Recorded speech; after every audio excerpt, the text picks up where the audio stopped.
Odyssey, Book 2, continued. Thus spake Telemachus, to shore whose threat far-seeing Jove upon their pinions set two eagles from the high brows of a hill that mounted on the winds, together still their strokes extended, but arriving now amidst the council, over every brow shook their thick wings, and threatening death's cold fears, their necks and cheeks tore with their eagle sears. Then on the court's right hand away they flew, above both court and city, with whose view in study what events they might foretell, the council into admiration fell. The old hero Halitherses then, the son of Nestor, that of all old men, his peers in that court could only foresee by flight of fowls man's fixed destiny. Twixt them and their amaze, this interposed. Hear, Ithacensians, all your doubts disclosed. The wooers most are touched in this ostent, to whom are dangers great and imminent. For now, not long more shall Ulysses bear lack of his most loved, but fills some place near, addressing to these wooers fate and death, and many more this mischief menaceth of him inhabiting this famous isle. Let us consult yet in this long forewhile how to ourselves we may prevent this ill. Let these men rest secure and revel still, though they might find it safer, if with us they would in time prevent what threats them thus. Since not without trial I foretell these coming storms, but know their issue well, for to Ulysses all things have event, as I foretold him when for Ilion went the whole Greek fleet together, and with them the abundant in all counsels took the stream. I told him that when much ill he had passed, and all his men were lost, he should at last the 20th year turn home to all unknown, of which effects are to perfection grown. Eurymachus, the son of Polybus, opposed this man's presage, and answered thus. Hence, great in years, go prophesy at home. Thy children teach to shun their ills to come. In these superior far to thee am I. A world of fowls beneath the sunbeams fly, that are not fit to inform a prophecy. Besides, Ulysses perished long ago, and would thy fates to thee had destined so, since so thy so much prophecy had spared the wronging of our rights, which, for reward expected home with thee, hath summoned us within the anger of Telemachus. But this I will presage, which shall be true. If any spark of anger chanced ensue, thy much old art in these deep auguries, in this young man incensed by thy lies, even to himself his anger shall confer the greater anguish, and thine own ends err from all their objects. And besides, thine age shall feel a pain to make thee curse presage with worthy cause, for it shall touch thee near. But I will soon give end to all our fear, preventing whatsoever chance can fall, in my suit to the young prince for us all, to send his mother to her father's house, that he may sort her out a worthy spouse, and such a dower bestow as may befit one loved to leave her friends and follow it, before which course be, I believe, that none of all the Greeks will cease the ambition of such a match. For chance, what can to us? We no man fear, no, not Telemachus, though ne'er so greatly spoken. Nor care we for any threats of austere prophecy, which thou, old dotard, vaunt'st of in vain. And thus shalt thou in much more hate remain, for still the gods shall bear their ill expense, nor ever be disposed by competence, till with her nuptials she dismiss our suits. Our whole lives' days shall sow hopes for such fruits. Her virtues we can tend to, nor will go to any other, but she never so worthy of us, and all the worth we owe. He answered him, Eurymachus, and all ye generous wooers, now, in general, I see your brave resolves, and will no more make speech of these points, and much less implore. It is enough that all the Grecians hear, and all the gods beside, just witness bear, what friendly premonitions have been spent on your forbearance, and their vain event. Yet, with my other friends, yet love prevail to fit me with a vessel free of sail, and 20 men, that may divide to me my ready passage through the yielding sea for Sparta, and Amathoan Pylos' shore. I am now bound in purpose to explore my long lacked father, and to try if fame or Jove, most author of man's honoured name, with his return in life may glad mine ear, though toiled in that proof I sustained a year. If dead I hear him, not of more state, here retired to my loved country, I will rear a sepulchre to him, and celebrate such royal parent rites as fits his state, and then my mother to a spouse dispose.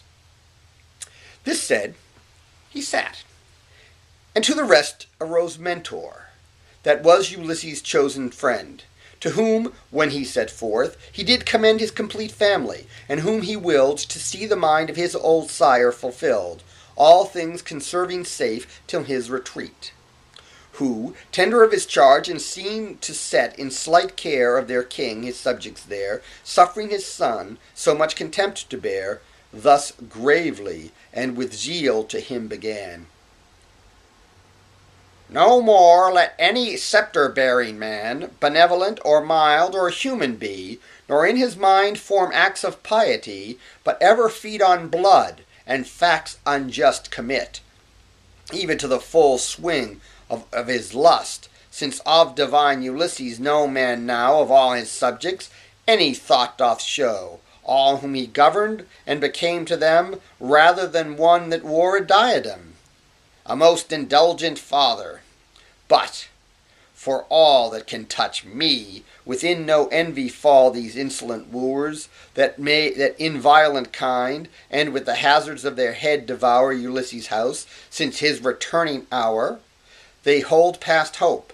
But it affects me much, ye dull plebeians, that all this doth touch your free states nothing, who, struck dumb, afford these wooers not so much reek as a word, though few, and you with only number might extinguish to them the profaned light. Of Venus' son, Leocritus replied, Mentor, the railer, made a fool with pride.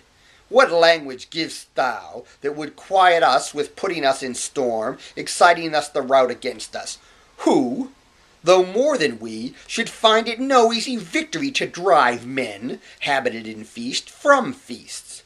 No, not if Ithacus himself such guests should come, and find so furnishing his court, and hope to force them from so sweet a fort. His wife should little joy in his arrive, though much she wants him, for were she alive would hers enjoy, that their death should claim his rights. He must be conquered that with many fights. Thou speak'st unfit things. To their labors then disperse these people, and let these 2 men, Mentor and Halitherses, that so boast from the beginning to have governed most in friendship of the father, to the son confirm the course he now affects to run. But my mind says that if he would but use a little patience, he should hear news of all things that his wish would understand, but no good hope for of the course in hand. This said, the council rose, wherein every pair and all the people in dispersion were to houses of their own, the wooers yet made to Ulysses' house, their old retreat.